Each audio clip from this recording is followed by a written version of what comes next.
सवी लवकर आटवीन. काय असतं, पोट भरलेलं असतं त्याला कानाला भूक लागलेली असते, पण ज्याला पोटामध्ये भूक असते त्याला कान बंद झालेले असतात.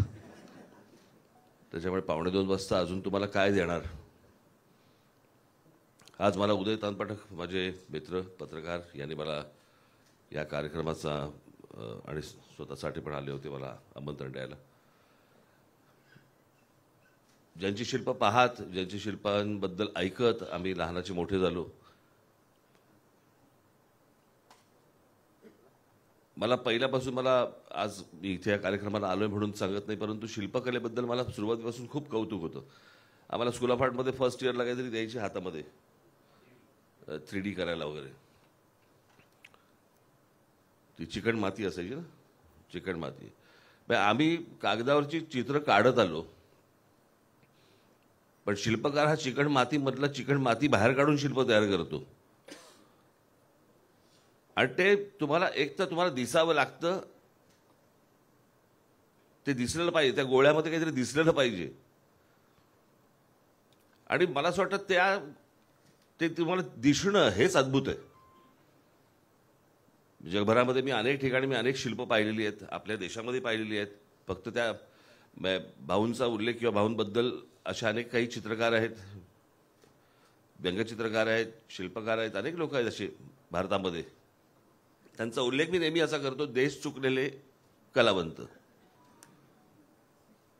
कारण हे कलावंत जर युरोपमध्ये असते तर त्यांचा काय सन्मान झाला असता. मी मागे पण एकदा माझ्या भाषणामध्ये उदाहरण दिलं होतं की ज्या वेळेला मी रोमच्या विमानतळावरती उतरलो, लँड झालं विमान, आणि कानावरती एअरहोस्टेसची ज्यावेळेला एक लाईन ऐकू आली की welcome to Leonardo da Vinci airport.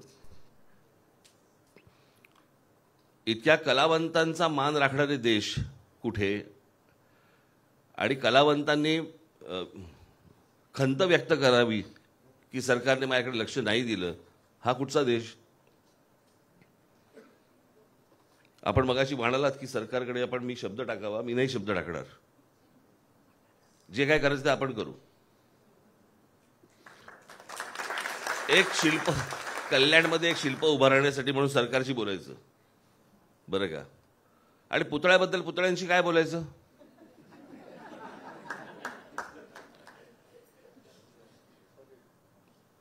ही शिल्पकला खूप कठीण गोष्ट आहे. आपल्याकडे जसं चित्रपटाबद्दल चित्रपट एक काय म्हणतो त्याला, मूवी ॲप्रिसिएशन कोर्स असतो, तसं चित्र कसं पाहावं, शिल्प कसं पाहावं, शिल्प कसं करावं हा नंतरचा भाग. प्रत्येक जण काय शिल्पकार होऊ शकतो असं नाहीये, परंतु शिल्प कसं पाहावं, चित्र कसं पाहावं हे समजून सांगणारी पण काही लोक आपल्याकडे पाहिजेत. काही काही शिल्पकार तर म्हणजे कोण रे हे असं विचारावं लागतं. म्हणजे माझ्या आजोबांचा एकदा त्या 74-75 सालची गोष्ट असेल, प्रभादेवीला एक माझ्या आजोबांचं जे स्मारक आहे तिकडे पुतळा त्यांचा केला होता. त्या पुतळ्याचं अनावरण होतं. त्याला अर्थात बाळासाहेब होते. मी तेव्हा छोटासा आपण व्यासपीठावरती होतो, समजत होतं काहीतरी चालू आहे ते. वसंतदादा पाटील त्याला मला असं वाटतं मुख्यमंत्री होते. शिल्पकलेबद्दलचं पहिलं ज्ञान मला तिकडे मिळालं. तो समोर पुतळा होता, त्याचं अनावरण झालं आणि त्याच्यानंतर भाषणं होती. भाषणं झाल्यावरती बाळासाहेब म्हणाले की हा पुतळा पाहिल्यावरती हे माझ्या वडिलांपेक्षाही मधु दंडवतींचे वडील जास्ती दिसत आहेत. त्याच्यामुळे शिल्प कसं नसावं हे मला त्या वयामध्ये मला समजायला लागलं की त्याचं कॅरेक्टर कसं असावं, किती त्याच्यामध्ये मेहनत घ्यावी. आणि मी ज्या कलानगरमध्ये वाढलो तिकडे आजगावकर, त्याच्यानंतर तुमचे वडके यांची कला मी पाहत आलो. तो हात कसा फिरतो आणि ती काडी कशी फिरते आणि कसं त्याच्यातनं काय काय निर्माण होतं हे विलक्षण आहे. भाऊंची शिल्प तर आम्ही पाहत आलो. गांधींचं मगाशी मी पाहत होतो, आता ही सगळी मोठी तिकडे दिल्लीमध्ये वगैरे आहेत. मी दिल्लीला एकदा त्या ह्यांच्याकडे गेलो होतो, APJ अब्दुल कलामांना भेटायला. त्या राष्ट्रपती भवनामध्ये गेल्यानंतर मराठी असल्याचा जो अभिमान वाटतो ना, तिकडे अशी 20-20 फुटाची पेंटिंग्स आहेत राष्ट्रपतींची. आणि ती राष्ट्रपतींची पेंटिंग मी असं पाहत गेलो. कारण माझ्याकडेही वेळ होता, त्यांच्याकडेही वेळ होता. राष्ट्रपतीला आपल्याकडे देशात थोडी काम असतं. तर मी ती पेंटिंग्स पाहत होतो, खाली नावं पाहत होतो. त्याच्यामध्ये आचरेकर होते, त्याच्यामध्ये सातावळेकर होते, त्याच्यामध्ये अनेक जण होते. हे मराठी कलावंतांनी, मराठी कलाकारांनी राष्ट्रपती भवनामध्ये राष्ट्रपतींना वाटावं की ह्यांनी आमचं चित्र काढावं. तसं एकदा मी तुमच्या स्वामी विवेकानंदांच्या तिकडे ह्याला गेलो होतो, दक्षिणेला.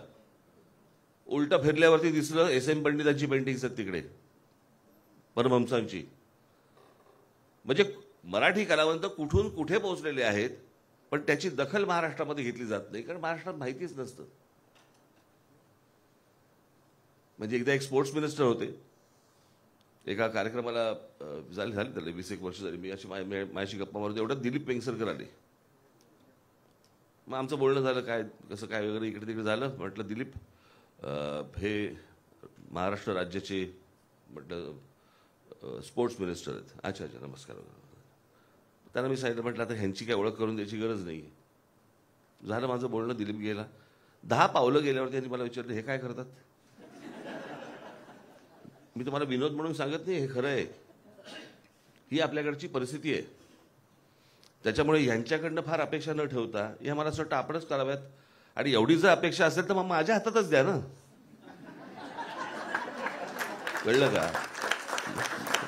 मूळ गोष्टीपासून मला लांब ठेवायचं आणि अपेक्षा माझ्याकडनं करायच्या, हे काय बरोबर दिसत नाही.